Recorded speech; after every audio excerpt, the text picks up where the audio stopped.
Olá, você está no canal Um Conto por um Ponto.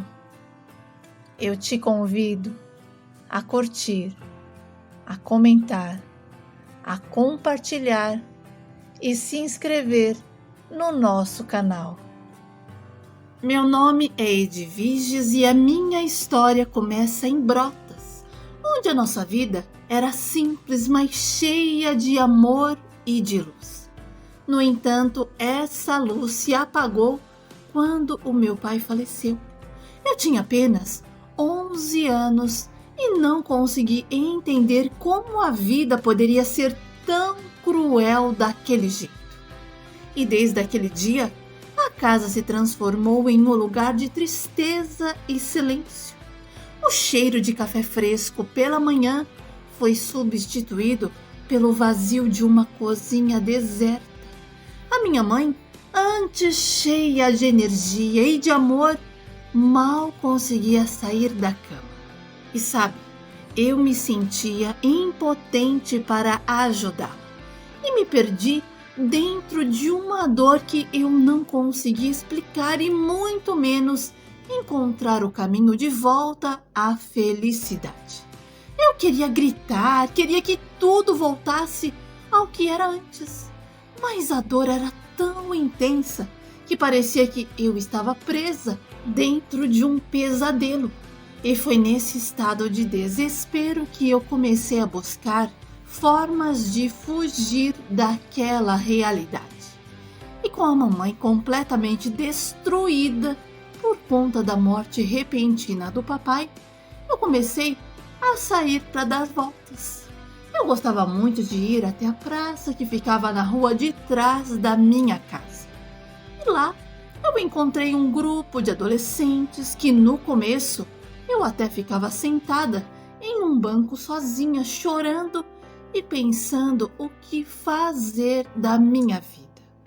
Mas depois de alguns dias assim consecutivos, uma das meninas me chamou para participar da turminha e eu aceitei. Eles estavam fumando cigarro e bebendo e me ofereceram, mas eu não aceitei. Bom, pelo menos não naquele dia, mas nos outros dias que vieram eu acabei não resistindo. E para esquecer a minha dor, eu dei o primeiro gole.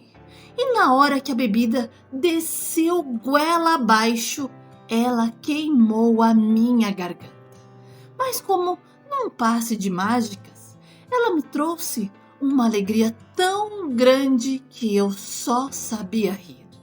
E assim os dias foram passando. E aquela turminha acabou se tornando a minha nova família.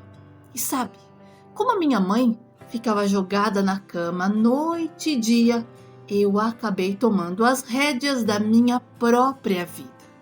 E como um cão sem dono, perdida e sem direção, eu só fazia bobagens. E comecei a sair de casa cedo, dizendo que ia para a escola. Mas, na verdade, o meu destino era a casa de um dos garotos da turma, o Josué. A mãe dele também trabalhava o dia todo, o que nos deixava livre para fazer o que bem quiséssemos.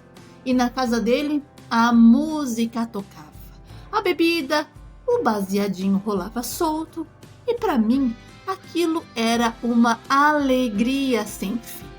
Olha, o Josué era o garoto mais engraçado que eu já tinha encontrado na vida. Ele fazia miojo pra gente comer, fritava hambúrgueres e sem contar os conhaques da mãe dele que iam embora rapidamente, porque a gente bebia sem dó. E com apenas 11 anos e ele 13, a nossa amizade logo se transformou em algo a mais e começamos a namorar. E alguns dias depois do nosso primeiro beijo, tivemos também a nossa primeira vez. E naquele dia, acabamos adormecendo e fomos acordados pela mãe do Josué. Nossa, foi um tremendo bafafá. Ela queria saber quem era minha mãe, porque aquilo era um absurdo. E eu com medo me vesti e saí correndo. E depois disso eu nunca mais fui na casa dele. E a gente passou a se encontrar apenas na praça. E em casa, a mamãe, após meses de luto, finalmente decidiu voltar ao trabalho. Mas a verdade é que ela ainda estava presa em sua própria tristeza. Ela reclamava de tudo, nada estava bom. A minha mãe saía do quarto para trabalhar e do trabalho de volta para o quarto. E a gente não conversava mais e ela nem prestava atenção em mim. Era como se eu não existisse mais para ela. E naquele ano eu acabei sendo reprovada por faltas. E quando a minha mãe me confrontou, eu disse que eu estava na mesma situação que ela, sem vontade de nada. E ela então me entendeu e não brigou comigo. Olha, a mamãe vivia à base de calmantes, tentando encontrar algum tipo de paz em meio à tempestade da sua própria tristeza. Enquanto eu me afundava ainda mais na pinga. Olha, sinceramente, a minha mãe estava tão desligada de tudo que, por um momento de desespero, eu comecei a pegar dinheiro escondido dela para comprar litros de bebida. E isso se tornou uma prática cada vez mais comum. Sabe, lá em casa não tivemos mais natais, finais de ano, Páscoa, dias de mãe. Todos os dias eram sempre iguais, sem mais nem menos. E assim, os nossos anos foram se passando, com a esperança de que o amanhã seria bem melhor. Enfim, Josué e eu namoramos por 3 anos, mas com o tempo a relação foi se desgastando. Olha, ele sempre foi divertido, mas à medida que eu me afundava no vício, a alegria que tínhamos juntos começou, a desaparecer. E um dia, ele simplesmente disse que estava enjoado de mim, do meu cheiro ruim de bebida e da bagunça que a minha vida havia se tornado. E que ele era um rapaz de família e queria uma garota, à altura.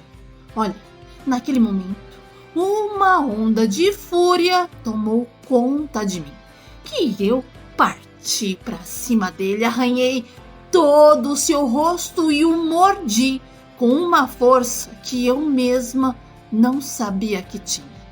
E a nossa turma precisou nos separar. E aquele foi o início do fim. Olha, a briga deixou marcas em nós. O Josué não me suportava mais. Na verdade, ele passou a atravessar a rua quando me via. E o que antes era um amor se tornou em desprezo. Porque eu também não queria ficar por baixo, então tratava ele da mesma maneira. O Josué ficou tão maduro, tão certo do que queria para sua vida, que acabou se afastando de vez da turma. E enquanto a gente continuava naquela vida desregrada, ele arrumou um emprego, começou a pegar firme nos estudos e eu o via de vez em quando, sempre de longe. Ele passava pela galera e, no máximo, acenava com a cabeça, sem se aproximar. E o meu ex-namorado não queria mais fazer parte do nosso mundo. E sabe de uma coisa? Ver como ele tinha mudado me deixava com raiva, porque para mim era difícil aceitar que ele havia conseguido seguir em frente, enquanto eu continuava presa ao mesmo ciclo, rodando em círculos sem saber como sair. E a nossa turma não era querida pelos vizinhos nem um pouco. Na verdade, eles detestavam a gente. E com razão. Para ser sincera, a gente não respeitava nada e nem ninguém, muito menos horário. Gritávamos, colocávamos música alta, fazíamos festa até o sol nascer. Era uma bagunça constante. E para nós parecia tudo normal. Não nos importávamos se Era dia da semana ou final de semana. A nossa vida era assim, uma festa sem fim. Nessa época, eu já estava com os meus 15 anos e tinha parado de estudar. E para ser bem honesta, eu nem pensava em voltar para a escola ou arrumar um trabalho. Os meus dias se resumiam a bebidas e aos encontros na praça. E foi nessa época que a minha mãe começou a mudar. Sem que eu percebesse no início, ela começou a frequentar uma casa de oração. No começo, eu achei que era só mais uma tentativa desesperada de encontrar alguma paz, depois de tanto tempo vivendo no luto e na depressão. Então, eu não dei muita importância. Na verdade, eu até zombava dela pelas costas. Mas aos poucos ela foi mudando. A mãe apática que mal saía da cama começou a se transformar. Ela ainda não era a mulher forte e alegre que eu me lembrava, mas já estava dando alguns sinais. E numa certa noite, a minha mãe entrou de repente no meu quarto, acendeu a luz e, sem dizer uma palavra, somente com um gesto, me ordenou que eu levantasse. E eu, assim, meio confusa, obedeci. Então ela se aproximou e pediu para mim abrir a boca, dizendo que queria sentir o meu hálito.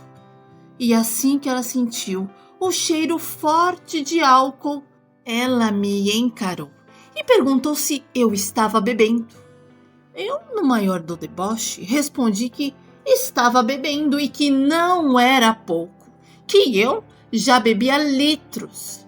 E foi aí que a minha mãe começou a chorar e falou que iria cuidar de mim. E eu confesso que eu fiquei incomodada, porque eu não estava mais acostumada a ser notada por ela.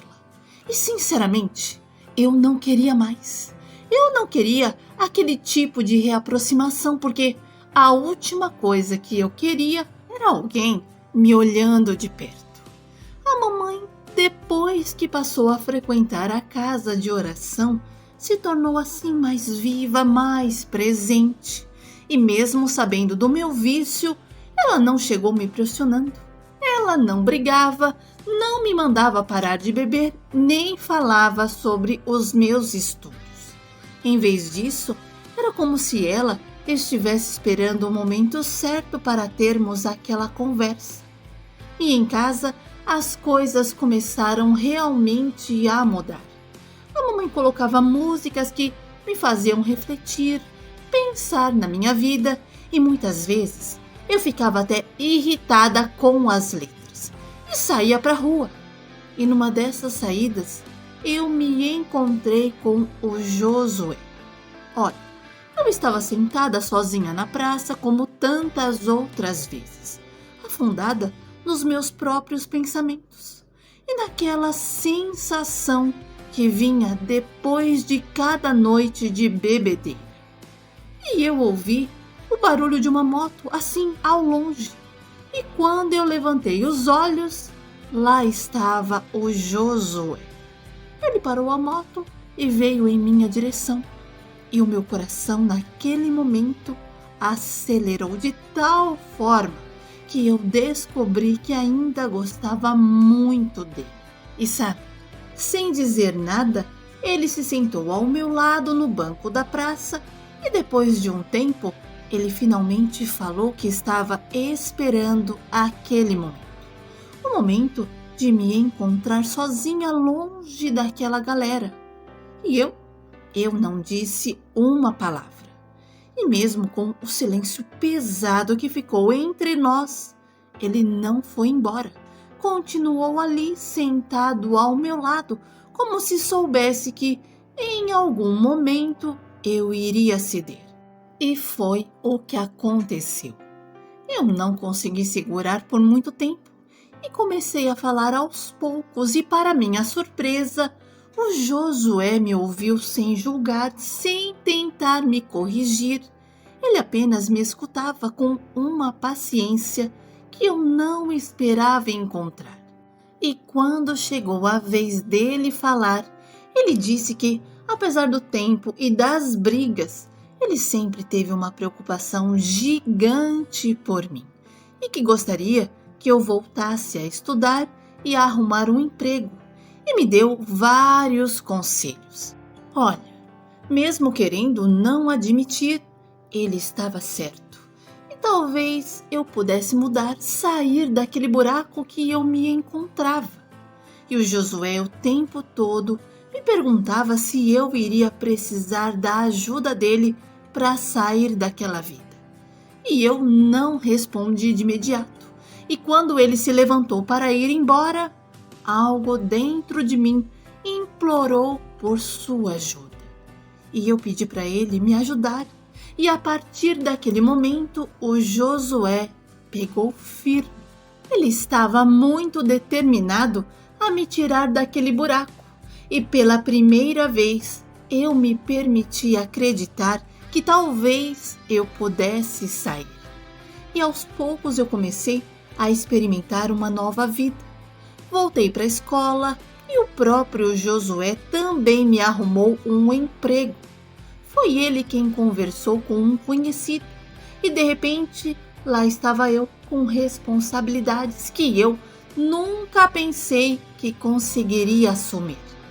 Ele passou a frequentar a minha casa, se tornou amigo da minha mãe e os dois juntos conseguiram me ajudar a sair de vez daquela vida. Olha, eu não vou dizer que foi fácil parar de beber, de fumar, mas eu fui forte, porque eu não queria decepcionar a minha mãe e nem o Josué. Mamãe acabou conhecendo seu Nivaldo, o responsável pela casa de oração que ela frequentava. Ele era um homem bom e dedicado, e com o tempo os dois decidiram viver juntos. Bom, um ano depois de eu estar completamente limpa, o Josué me surpreendeu. Ele me pediu em namoro novamente e eu aceitei. Namoramos por mais alguns meses e depois nos casamos. Tivemos um casal, Aline e Alan, e estamos juntos há mais de 20 anos.